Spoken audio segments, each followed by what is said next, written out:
What's going on, guys? Sharpshot here. Hope you guys are having a great day so far. So for today's video, we're going to be doing a killer tier list for the hardest killers to play against as a survivor in Dead by Daylight. So a little bit about the list conditions and how this video is going to go. First off, S tier is obviously the best and the worst killers to play against as a survivor, and obviously D tier is the worst tier or the easiest killers to play against as a survivor. And I'm going to be starting off with the S tier and then going all the way down to D tier, and I'm going to be looking through this in the eyes of an average survivor and an average killer, meaning that the killer you're going to be playing against isn't going to be the best, but he isn't going to be the worst. So they know what they're doing, but they aren't like insane rank 1, and the survivors isn't the best at looping or isn't the best at in-game strategies and stuff, because if I was going to look at it through a rank 1, it'd be like everything's super easy. So without further ado, let's get right into the video. So starting off with the S tier, by far the worst killer to play against in the 4.5 update is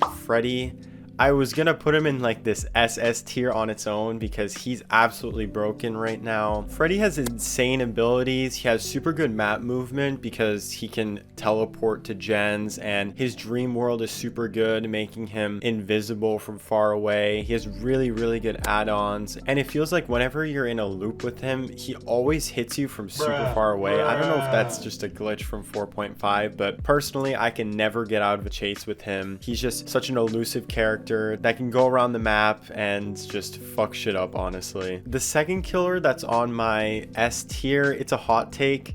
It's the clown. A lot of people think this guy is the worst killer, but I actually personally disagree with this. I think he's one of the best killers in the game, just for the fact that whenever you're in a loop against him, you literally can never get out of it. So even an average clown player, if he knows how to use the bottles, you'll never escape him. He's just an intimidating killer to play against as just an average survivor, especially now he has a speed bottle that pretty much makes him faster, and then the other bottles can slow him down. So if he knows how to use those bottles, he can really gain an edge and down people left and right. So those were it for S tier, but moving down to the A tier, Oni is the first on my A tier. He's kind of on the bridge between the S and the A tier. Like, he could go on the S tier, but sometimes if he doesn't get his special ability early on, he is kind of a pretty useless character. But when he does get his special ability, he is a force to be reckoned with, honestly. He might be one of the most intimidating killers to play against as an average survivor.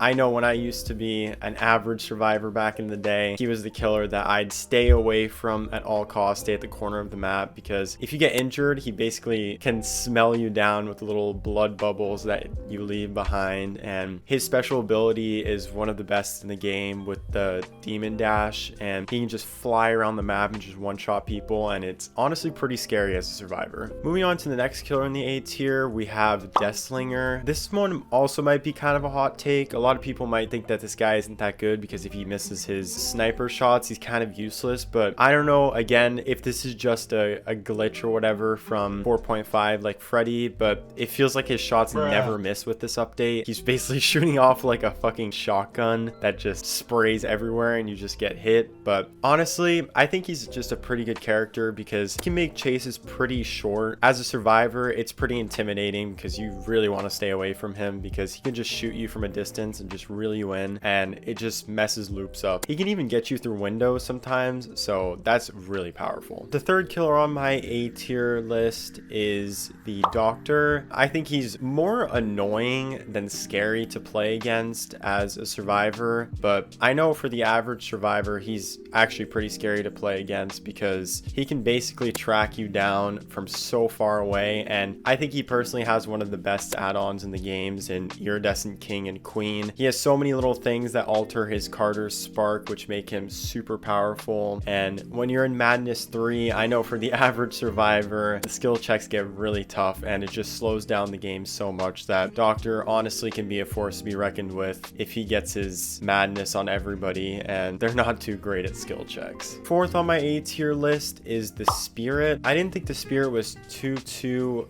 intimidating in the beginning because not a lot of people play him because she's kind of a hard kill killer to play. But the people that do play her, and I feel like a lot more people are picking up on how good she is, so more people are playing her. It's really intimidating playing against her because you just hear the little whispers when she's coming near you, but you can't see her. So if you're on a gen and you hear that, you better run, because she could just snatch you off the gen super quick. With her phase walk, she can run super fast, and if she's pretty good, she'll know where you are even though they can't really see you in the phase walk. But overall, she's just a very powerful killer that can move around the map really stealthily but also quickly, which is something that not a lot of killers have. Finishing off the A tier, we have the nurse. The nurse is on the bridge between B tier and A tier because I feel like for the average killer that plays nurse, they aren't too great at the blink, which makes looping kind of easy as a survivor because you just run towards her and then you just run back, and that'll just make the loop go on forever because nurse is a very hard killer to master. But obviously when you master her, she's one of the best killers in the game. So I think it was on A tier because it is a really intimidating killer to play against because she is so fast and can blink through walls and blink through everything. And if she catches you with your blink and she knows how to use it, it's game over, honestly, and she'll just blink left and right and kill you in 2 seconds. Starting off our B tier, we have Billy. Billy's on the bridge between A tier and B tier, kind of like nurse. He has a really strong power that not a lot of people know how to use with his chainsaw, but when you master the chainsaw, he becomes one of the best killers in the game. But as I said before, not a lot of people are good with that, so that's why he's in B tier, not A tier, because his power is really good, but I think nurse overall is just a better killer than Hillbilly. He is pretty intimidating as a survivor because he can literally one-shot you as he's racing from across the map, which is really scary because you feel like you're never safe against him because he can just get to any gen in like 2 seconds. The next killer in the B tier is the Plague. To the average survivor, she's pretty scary to play against because a lot of survivors, whenever they get infected by the Vile Purge, by her throw up, they go and cleanse it immediately, and that slows the game down, but it also makes it so she can gain her power of the Corrupt Purge, which is absolutely insane, where she can just one-shot you with her throw up. She's not very good if you just don't cleanse, because she just makes you infected and then nothing else. She's just an M1 killer. But if she gets her Corrupt Purge, she's a very scary killer to play against, and with the range of her throw up, she's very hard to go against in a loop. So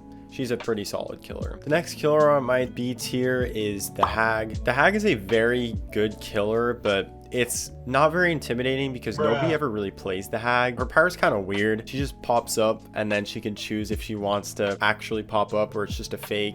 If you guys have seen my road to rank 1, she jump scares me every single time. She's really good with map movement, and for the people that actually play her and get map control down with her Phantasm Trap, she can literally be all around the map even if she's not there. She basically has eyes on the back of her head, kind of like that, because she has 10 Phantasm Traps, and that's just 10 spots you can be on in the map in just the blink of an eye. So that's why it's in the middle of B tier, because it's just eh. The next killer on my B tier is the Ghostface. He's kind of on the bridge between C tier and B tier because his power is good for the killers that know how to use them, but he's kind of just an average killer. He's not super intimidating to play against, but if you are playing a good Ghostface, he actually can be very intimidating because he's really fast, and if he exposes you with his creepy little stalk special ability, it's pretty scary when he just pops out at you and then just one-shots you. So he's kind of a scary killer to play against, but yeah, he's not too great. The first killer on our C tier is Bubba. I love Bubba. Playing Bubba as a killer is super fun, but honestly, he isn't that intimidating because everybody who plays Bubba just has him trying to level up his teachable and barbecue and chili. Nobody really mains Bubba, so the people that play him aren't super good with it, but he can be pretty intimidating if the person that's using it actually knows how to really use his chainsaw to its maximum potential, and they have like crazy add-ons and stuff, but he's overall not super intimidating. The next killer on our C tier is the Pyramid Head. The Pyramid Head is a pretty new killer, and he was pretty strong when it came out, but they did some fixes on him and he's okay now. He was never really intimidating. The average Pyramid Head misses a lot of his special attack, which just swipes his his chains forward. They miss a lot of those, and the cage that you get caged in is basically a free unhook. It's not that good. And the final judgment special ability is just basically a Mori, and it's not that good at all. So overall, he's just not that intimidating whatsoever. We're now getting to the point that the killers on here, unless it's a really good killer, they aren't intimidating at all. All of these killers, if they're just an average killer, they aren't super intimidating. But coming next is the Huntress. The Huntress is sometimes intimidating if you could, I mean, obviously if they hit every single shot, it's extremely intimidating because you never feel safe. But honestly, the average Huntress misses all of their axes, so you can just loop forever against her. And I guess for the average survivor, when you hear the lullaby, it's kind of intimidating. But if you just know how to loop at least a little bit, you just dodge in and out of the axes and you'll be fine. The next killer is the Wraith. With the 4.5 update, it makes it so he's actually a much better killer now because you can't see him at all from a certain distance. It used to be that you could see his little blur when he was invisible from all distances, but now he's completely invisible, which makes him a little better. But you'll hear his bell when he's coming out and it'll give you a little scare. But once you know it's a Wraith, it's not that intimidating. He's just a basic M1 killer, so he has to kill you twice to get down, so it's not too bad. Rounding off the C tier is Michael Myers. A lot of people think he's really scary and intimidating, but when you actually think about it, especially to the eyes of the killer, he's not that good at all, because as a survivor, once he gains his exposed status, you can just hide for like a minute and then you'll be fine and nothing will have changed, and he's just a slower M1 killer. A lot of people don't know this, but when he's in stage 1 of his Evil Within, he's actually slower than a survivor, or he's at the same speed kinda, so he's just not an intimidating killer at all because he's just super slow, and then once he gets his power, you just hide and you'll be fine. Now the D tier is kind of like the trash tier. None of these killers are like ever intimidating. So the first killer on D tier is the Legion. He was absolutely insane when he came out, but he's been through a lot of fixes and he just whacks you and whacks you and whacks you, but he never really downs you. He just runs super fast and then hits you with the deep wound status effect, and I don't know, he just keeps injuring you and injuring you, but it doesn't ever seem like he's getting anywhere. It just seems like he's running around the map with his head cut off, so he's not super good. The next killer is the Trapper. Unless you're facing someone that has insane trap placements, he's just the basic M1 killer. He's not intimidating at all to play against a survivor. Honestly, at this point, the D tier, it feels like these are killers you want to play against because they're so bad. His trap isn't very good and he's just a basic M1 killer. The next killer is the Twins. From the very start, the Twins just weren't super good, and even with the fixes and stuff, it's just still a bad killer. The little guy is just hilarious to play against. Just kicking him to the ground is so funny. And then other than him, the Twin is just your basic M1 killer, so they're overall just not intimidating at all to play against. The next killer is Blight. I can say personally, I've played against Blight once since he's came out, and I'm not even kidding when I say that. Comment down below how many times you played Blight, because I never see Blight, which is why I couldn't properly judge him. But based off the fact that nobody plays him, I feel like he's just a bad killer overall, and he just bumps through walls left and right and stuff, so it's not super intimidating to play against him, so we're moving on. The second to easiest killer to play against is the Demogorgon. Super cool idea, and I love Stranger Things, so I'm super happy he's in the game. But the portals aren't super good. You can just destroy them if you want to, and he just has a lunge, which is okay, but he's not that intimidating to play against. Also, his new skin is so weird, but it's awesome.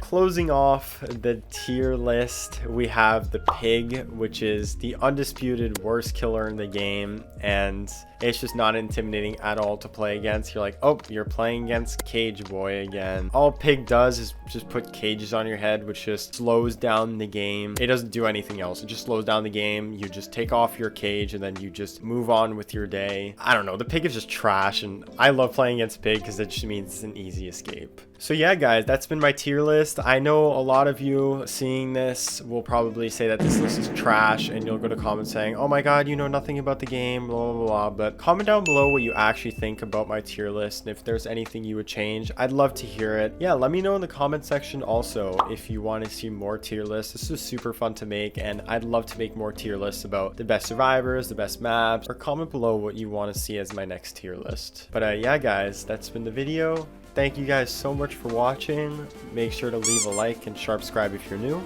This has been Sharpshot, and I will see you guys in the next video.